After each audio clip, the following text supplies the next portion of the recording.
Тарих, география мамандығын оқығанмын жалпы.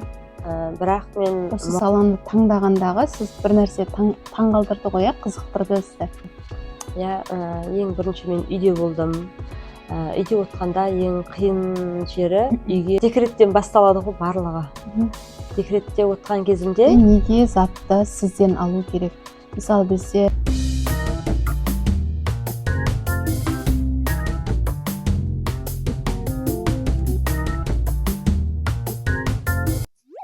барлықтарыңызға сәлем. Бізде Қазалы ауданындағы алғашқы YouTube подкаст «Мың бір кәсіп». Біздің мақсатымыз аудандағы кәсіпкерлердің, сала қызметкерлерінің еңбектерін көрсету, сонымен қатар көрермендерге инсайттар ұсыну. Бүгін бізде алғашқы қонақ аудандағы Кореяның люкс косметикаларын алып келетін Кореяна KZ дүкенінің негізін қалаушысы Ақтоты Күзембайқызы. Қош келдіңіз. сәлеметсіздер ме барлықтарыңызға?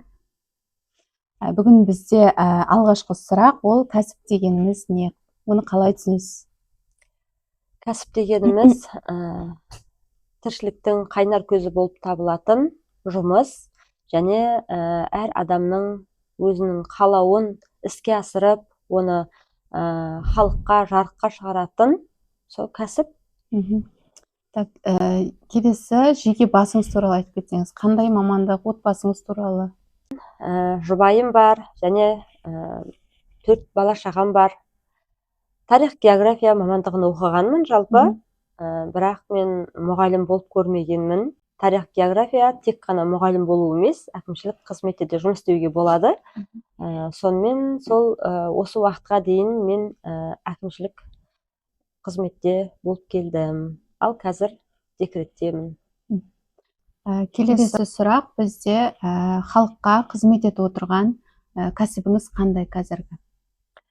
Қазіргі кәсібім қыз келіншектерге арналады жалпы.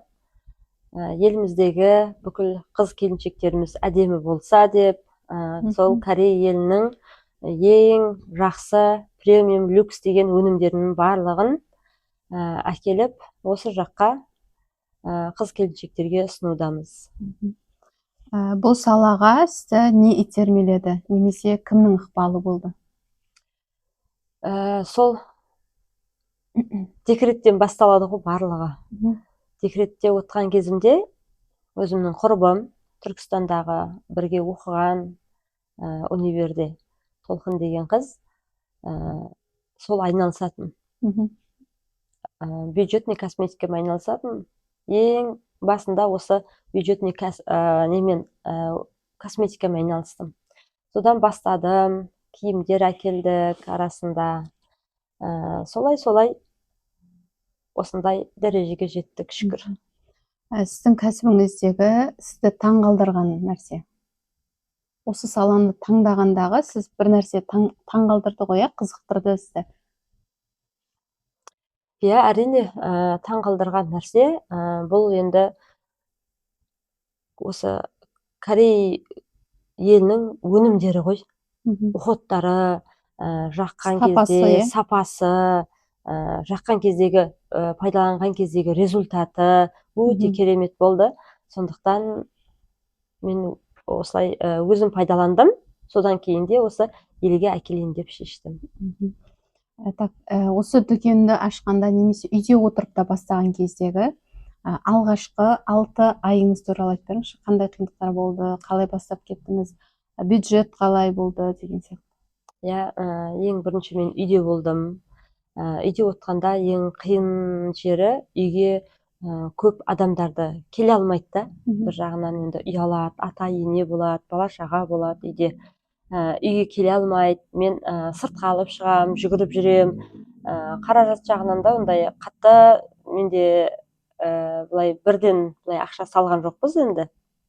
Ең басында кредит алып, солай салдым, солай бастадым өзім. Сол қиыншылықтары, үйге адам келе алмай, солай болды енді. Келесі сұрақ, бізде неге затты сізден алу керек? Мысалы бізде ауданда корейский косметика сататын дүкендер өте көп, 10 шақты дүкен бар, неге сізден алу керек? Қандай артықшылығыңыз бар? Енді басқа өнімдерге мен жауап бере алмаймын. Енді Мгм. тек өзім өнімімді айтайын. Біріншіден, оригинал, таза Кореядан келеді. Және де мен сол Корея елінен оқығанмын. Өзім консультация беріп, солай енді сапасы өте жақсы.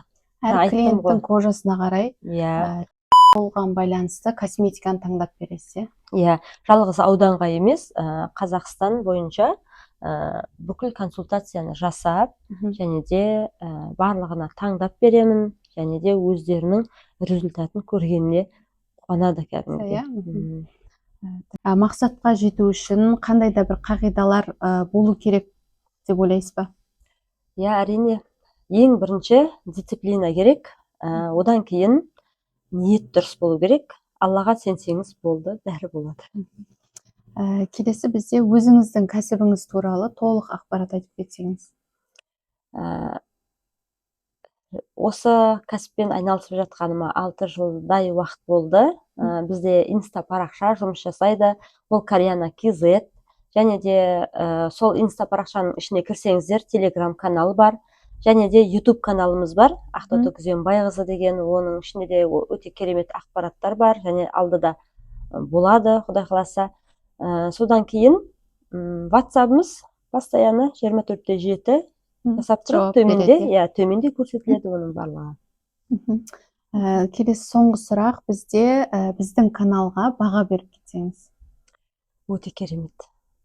Мен қуанып отырмын осындай подкаст шығып жатқанына, біздің ауданымыздан. Өсе беріңіздер, дами беріңіздер.